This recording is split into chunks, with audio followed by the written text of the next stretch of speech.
Friend, welcome back to my channel. আজ অনেক দিন পরে তোমাদের কাছে আমি এই চ্যানেলটায় ভিডিও নিয়ে এসেছি। এই চ্যানেলটা কিন্তু আমি অনেক দিন ধরেই কোনো কাজ করছি না। যাই হোক, চ্যানেলটাতে আজকে থেকে কাজ করছি। আমি আজকে রান্নাঘরে রান্নাবাড়িগুলোই তোমাদেরকে দিয়ে স্টার্ট করছি।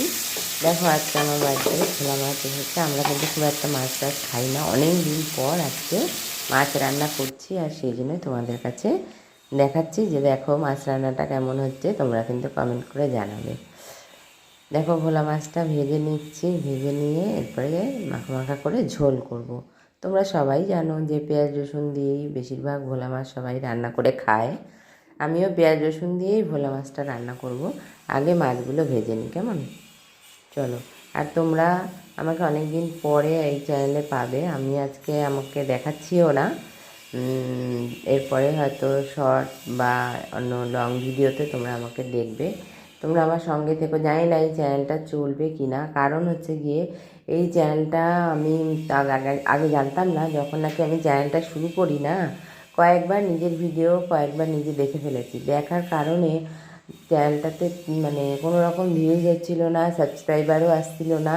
কাজে আমি চ্যানেলটা বন্ধ করে দিয়েছিলাম, এবং বন্ধ করে মানে আমি কোনো কাজ করছিলাম না, এবং অন্য একটা চ্যানেল খুলি, যেটা হচ্ছে শ্রীজয়ার গোপাল সেবা।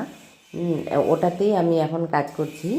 আর ভাবছি এই চ্যানেলটা পড়ে আছে, এই চ্যানেলটা নষ্ট হয়ে যায় কি না। এতদিন ধরে, প্রায় অনেক দিন ধরে রাখো, নাই করে বছর খানেক হতে চললো চ্যানেলটা পড়ে আছে। কোনো রকম কাজ করছি না, তাই ভাবলাম যে দেখি দিয়ে কি হয়, কোনো রকম ভিউজ বা কোনো রকম সাবস্ক্রাইবার আসে কি না। আর তোমরাই তো দেখবে, মানে তোমরা দেখলেও যে আমাকে ইউটিউব চ্যানেল থেকে ওটা দেখাবে সেটা আমি জানি না, সেটাই পরীক্ষা করব। আর যদি হয় তবে আমি চ্যানেলটা আবার চালাবো। প্লিজ তোমরা দেখো বা তোমরা সাবস্ক্রাইব করো, এটা তোমাদের কাছে আমার অনুরোধ রইল। দেখি চ্যানেলটা চলে কি না। চলো তাহলে, মাছটা প্রায় রান্নাই হতে চললো, হয়ে গিয়েছে। ঝোলের মধ্যে মাছগুলো দিয়ে দিলাম। আর এরপরে হচ্ছে গিয়ে একটু চাটনি করব আর একটু দই পাতবো। এইটুকুই আজকের ভিডিও দিয়ে স্টার্ট করি।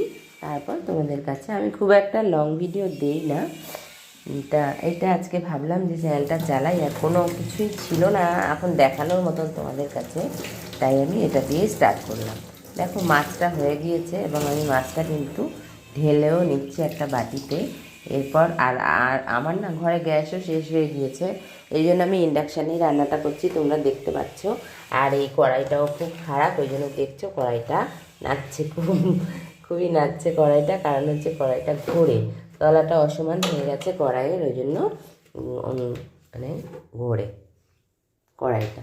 আর গ্যাস না থাকলে তখন তো খুবই অসুবিধা হয়, ইন্ডাকশানে করতেই হয় বাধ্য, যতই কড়াইটা নাচানাচি করুক না কেন।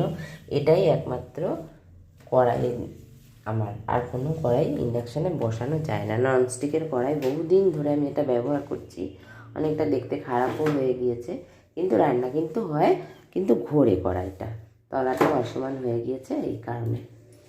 যাই হোক, চলো এরপর চাটনিটা করে নিই। টমেটো কেটে নিয়েছি, এরপর চাটনিটা করে নিই সরষা সম্বার দিয়ে। আমরা কিন্তু চাটনি ফাটনি খুব একটা করতে পারি না, কারণ আমার মেয়ে খায় না, মিষ্টিটা খুব মানে অ্যাভয়েড করেও। আর আমি তো চিনি দিয়েই বেশিরভাগ করি, তাই জন্য আর চাটনিটা করে ওঠে না, মানে করা হয়ে ওঠে না। তা আজকে করছি, আমারই একটু খুব খেতে ইচ্ছে হয়েছে, তাই জন্যই করছি আজকে। মাছটাও মেয়েও খুব একটা মাছ খায় না, মাছ ভাজা ওই খুব কম খায়।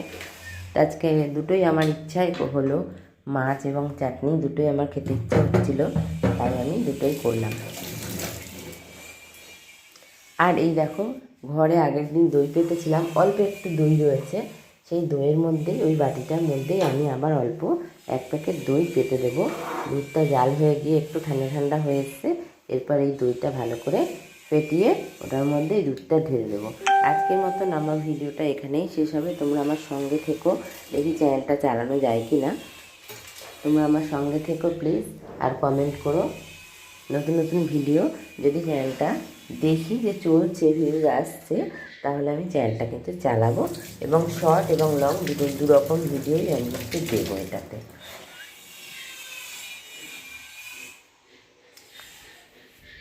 দেখো, এই যে দই কিন্তু হয়ে গেল, এরপর ঢাকা দিয়ে দিলাম। রাধে রাধে।